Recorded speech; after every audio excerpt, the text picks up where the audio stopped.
বিসমিল্লাহির রহমানির রহিম। আসসালামু আলাইকুম। সম্মানিত ভিউয়ার্স, আশা করি সবাই ভালো আছেন। দেশ ও প্রবাস থেকে যারা আমার এই ভিডিও দেখছেন তাদের সবাইকে জানাচ্ছি আন্তরিক মোবারকবাদ। বন্ধুরা, আজকে কথা বলবো 1200 স্কোয়ার ফিট জায়গায় 5 বেডরুম বিশিষ্ট চমৎকার একটি ডুপ্লেক্স বাড়ি ডিজাইন নিয়ে। তো এটি হচ্ছে বাড়িটির 3D ভিউ। আপনারা দেখতে পাচ্ছেন খুবই চমৎকার এবং নান্দনিক একটি বাড়ি আমরা আপনার জন্য উপস্থাপন করছি।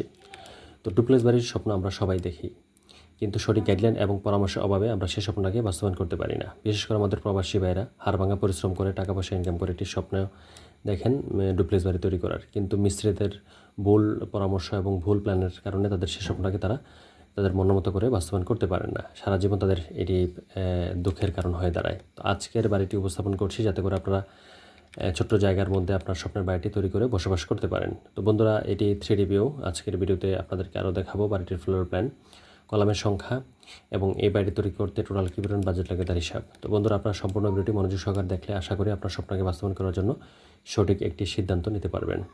তো যারা আমাদেরকে দিয়ে ড্রয়িং ডিজাইন করাতে চান তারা স্ক্রিনে থাকা ফোন নাম্বারে আমার সাথে যোগাযোগ করতে পারেন, হোয়াটসঅ্যাপের মধ্যেও যোগাযোগ করতে পারেন। আমরা সমগ্র বাংলাদেশে সুনামের সহিত কাজ করে আসছি বন্ধুরা।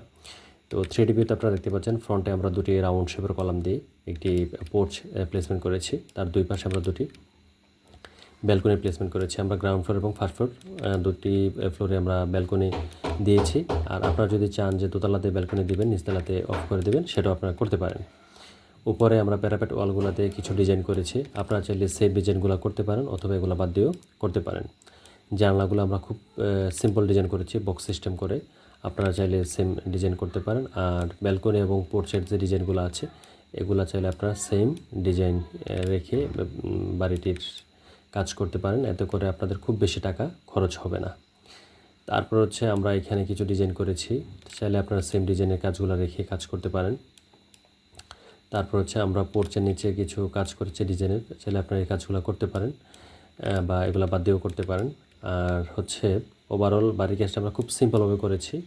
আউটলুকটি খুব চমৎকার দেখাবে যদি আপনারা সেম ডিজাইনের বাড়িটি করেন, অথবা আপনারা চাইলে ডিজাইন চেঞ্জ করেও বাড়ির কাজটি করে নিতে পারেন।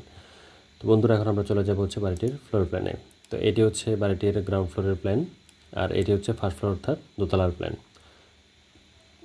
তো শুরুতে আমরা গ্রাউন্ড ফ্লোর প্ল্যানটি দেখে নেব। তো এই বাড়িটি তৈরি করতে আমরা যে জায়গাটি ব্যবহার করেছি সেই জায়গাটির দৈর্ঘ্য প্রস্থ শুরুতে আমরা দেখে নেব। তো বাড়িটির দৈর্ঘ্য হচ্ছে 37 ফিট 1 ইঞ্চি, আর প্রস্থ হচ্ছে 35 ফিট 8 ইঞ্চি। এইখানে টোটাল জায়গার পরিমাণ হয় 1210 স্কোয়ার ফিট জায়গা, যা শতাংশ কনভার্ট করলে 3% জায়গার কম জায়গার প্রয়োজন পড়বে আমাদের এই বাড়িটি তৈরি করতে। তো বন্ধুরা, শুরুতে হচ্ছে আমাদের পোর্চটি, দুটি রাউন্ড শেপের কলাম দিয়ে আমরা বাড়িটির পোর্চ সাজিয়েছি। আমি আপনাদেরকে 3D ভিউতে দেখিয়ে দিচ্ছি। এই দুটি হচ্ছে রাউন্ড শেপের কলাম আর এটি পোর্চটি। তো এই পোর্চের মেজারমেন্ট হচ্ছে 10 ফিট বাই 8 ফিট, একটি বড় পোর্চ, যে জায়গাটিতে আমরা আমাদের অবসরকালীন সময়টি অর্থাৎ বিকাল থেকে শুরু করে সন্ধ্যার সময়টি আমরা এখানে বসে কাটাতে পারবো, অথবা চাইলে এখানে ছোট্ট একটি বাগান তৈরি করতে পারি। তো এটিতে বাড়ির ভিতরে প্রবেশ করছে আমাদের লিভিং স্পেসটি পাচ্ছি আমরা। লিভিং স্পেসটি অনেক বড়, 10 ফিট বাই 18 ফিট একটি লিভিং স্পেস পাচ্ছি আমরা, অনেক খোলামেলা এবং একটি বড়সড় লিভিং স্পেস, যে জায়গাটিতে আমরা আমাদের বাচ্চাদের জন্য উন্মুক্ত রাখতে পারি। এখানে বাচ্চারা খেলাধুলা করতে পারবে। আর এটি হচ্ছে বাড়িটির মাস্টার বেডরুমটি, 12 ফিট বাই 13 ফিট একটি বেডরুম এখানে আমরা প্লেস করেছি। আর এটির সামনে আমরা একটি ব্যালকনি দিয়েছি, 9 ফিট বাই 4 ফিট একটি ব্যালকনি। আর এই বেডরুমটির সাথে আমরা একটি টয়লেট অ্যাটাচ করে নিয়েছি, 8 ফিট বাই 4 ফিট একটি টয়লেট অ্যাটাচ করে নিয়েছি। আর এখানে আমরা ছোট একটি ওয়াল ক্যাবিনেট প্লেস করেছি, যেটিতে আপনারা ইন্টেরিয়র করে অর্থাৎ কাঠ দিয়ে সাজিয়ে গুছিয়ে ব্যবহার করতে পারেন। তারপর হচ্ছে আমাদের ডাইনিং স্পেসটি এখানে আমরা প্লেস করেছি, 17 feet by 10 feet dining space. তো ডাইনিং স্পেসটি অনেক বড় সড়ো খোলামেলা থাকবে। আপনারা চাইলে জানালাটা একটু বড় করে দিতে পারেন, এতে করে পর্যাপ্ত আলো বাতাসের ব্যবস্থা থাকবে ডাইনিং স্পেসটিতে। আর এটা হচ্ছে সিঁড়িটি। তো সিঁড়িটি আমরা কতটুকু মেজারমেন্ট দিয়েছি দেখিয়ে দিচ্ছি। পাশে হচ্ছে আমরা 10 ফিট দিয়েছি, আর হচ্ছে এদিক দিয়ে লম্বায় হচ্ছে 9 ফিট 7 ইঞ্চি। তো এই হচ্ছে আমাদের সিঁড়িটি, এতে আমরা দোতলাতে চলে যাব। আর হচ্ছে এটি কিচেনটি আমরা দিয়েছি 8 ফিট বাই 10 ফিটের একটি কিচেন এখানে আমরা এই কর্নারে প্লেসমেন্ট করেছি। অনেক বড় সড়ো একটি কিচেন, আমাদের মা বোনেরা এই কিচেনটি ইউজ করে খুব স্বাচ্ছন্দ্য বোধ করবেন। তারপর হচ্ছে আমাদের কমন টয়লেটটি 8 ফিট বাই 4 ফিট একটি কমন টয়লেট এখানে আমরা প্লেসমেন্ট করেছি। এটির সামনে আমরা বেসিনের জন্য জায়গা রেখে দিয়েছি। আর এটি হচ্ছে আরেকটি জেনারেল বেডরুম থাকবে গ্রাউন্ড ফ্লোরে, 12 ফিট বাই 13 ফিট একটি বেডরুম এখানে আমরা দিয়েছি। এটি চাইলে আমরা গেস্ট হিসেবে ইউজ করতে পারি। এটির সামনে 9 ফিট বাই 4 ফিট একটি ব্যালকনি আমরা প্লেসমেন্ট করেছি। তো এই গেলে হচ্ছে আমাদের গ্রাউন্ড ফ্লোর প্ল্যানটি। দুটি বেডরুমের পাশাপাশি আমরা dining space, drawing space, kitchen, দুটি টয়লেট, সামনে ব্যালকনি এবং পোর্টস পাচ্ছি। দোতলাতে আমরা গেলে দেখবো হচ্ছে আমরা লিভিং স্পেস পাচ্ছি অনেক বড় সড়ো, 18 ফিট বাই 10 ফিটের। আর এই জায়গাটিও আমরা খোলা রাখবো। এখানে আমরা লিভিং স্পেসের মতো ইউজ করতে পারি, অথবা আমরা আমাদের বাড়ির প্রয়োজনীয় মালামাল এখানে রেখে এই জায়গাটি ইউজ করতে পারি। তারপর হচ্ছে একটি বেডরুম এখানে আমরা পাচ্ছি 14 ফিট বাই 10 ফিটের একটা বড় সড়ো বেডরুম। এই বেডরুমটা আমরা চাইলে চাইল্ড বেড হিসেবে ইউজ করতে পারি আমাদের বাচ্চাদের পড়াশোনা করার জন্য। তারপর হচ্ছে একটি টয়লেট দিয়েছি এখানে, 8 ফিট বাই 4 ফিট টয়লেট এখানে আমরা প্লেসমেন্ট করেছি। এটি কমন টয়লেট হিসেবে থাকবে। আর এটি হচ্ছে মাস্টার বেডরুম, 12 ফিট বাই 13 ফিটের মাস্টার বেডরুমটির সাথে একটি টয়লেট অ্যাটাচ করা আছে, 8 ফিট বাই 4 ফিটের। সামনে ব্যালকনিটি হচ্ছে 9 ফিট বাই 4 ফিট একটি ব্যালকনি আমরা এখানে প্লেস করেছি। আর হচ্ছে এই কোণার আরেকটি জেনারেল বেডরুম আছে, 12 ফিট বাই 13 ফিটের বেডরুম। এটির সামনে একটি 9 ফিট বাই 4 ফিটের ব্যালকনি আছে।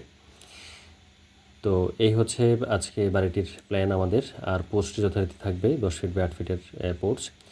তো আমরা দোতলাতে এসে পাচ্ছি হচ্ছে টোটাল 3টি বেডরুম পাচ্ছি, 2টি টয়লেট পাচ্ছি, কিচেন থাকছে হচ্ছে আমাদের গ্রাউন্ড ফ্লোরে, আর লিভিং স্পেস, সামনে হচ্ছে 2টি ব্যালকনি।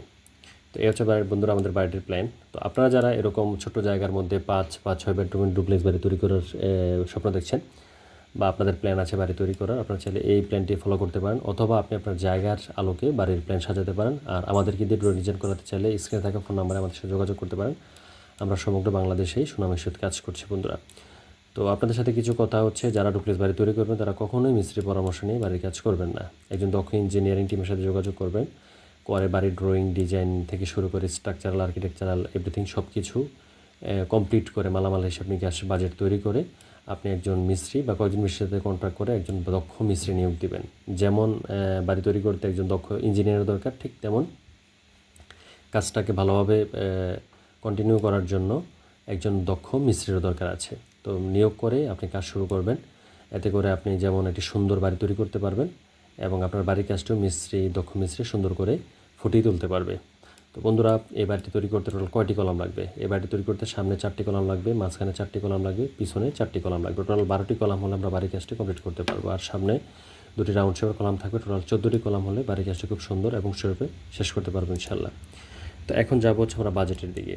এই বাড়িটি তৈরি করতে আমাদের টোটাল কত টাকা বাজেট লাগবে? তো বন্ধুরা, আমরা যদি বাড়িটি তৈরি করতে চাই তাহলে আমাদের প্রাথমিক বাজেট লাগবে হচ্ছে 50 থেকে 55 লক্ষ টাকার মতো। 50 থেকে 55 লক্ষ টাকা বাজেট হলে আমরা বাড়ির প্রাথমিক যে কাজগুলো আছে, অর্থাৎ মেইন যে কাজগুলো আছে, স্ট্রাকচারাল বা আর্কিটেকচারাল কাজগুলো শেষ করে বসবাস করার উপযোগী একটা পরিবেশ তৈরি করতে পারবো। এখন আসবো হচ্ছে আমরা ডেকোরেশনে। ভালো মানের টাইলস, তারপর হচ্ছে রং, তারপর হচ্ছে চৌকাঠ, পাল্লা, তারপরে হচ্ছে আমাদের ইলেকট্রিক্যাল যে ফিচারগুলো আছে, তারপর হচ্ছে স্যানিটারি টয়লেটের যে ফিচারগুলো আছে, এগুলো যদি আমরা খুব ভালো মানের দামি ইউজ করি এবং ভিতরে যদি আমরা ইন্টেরিয়রের কাজ করি, তাহলে আমাদের বাড়িটি তৈরি করতে 60 থেকে 65 লক্ষ টাকার মতো খরচ হবে। আবার অনেকে আরও বেশি টাকা খরচ করে বাড়িটি তৈরি করতে পারেন। তো আপনারা প্রাথমিক 50 থেকে 55 লক্ষ টাকা বাজেট রাখবেন বাড়িটি তৈরি করতে, তাহলে আপনারা বাড়িটির কাজটি শেষ করে ফেলতে পারবেন। আর সাজসজ্জার ডেকোরেশনের কাজগুলো যদি আপনাদের বাজেট স্বল্পতা থাকে, তাহলে আস্তে ধীরে করে কাজটি শেষ করতে পারবেন ইনশাল্লাহ। তো বন্ধুরা, আজকে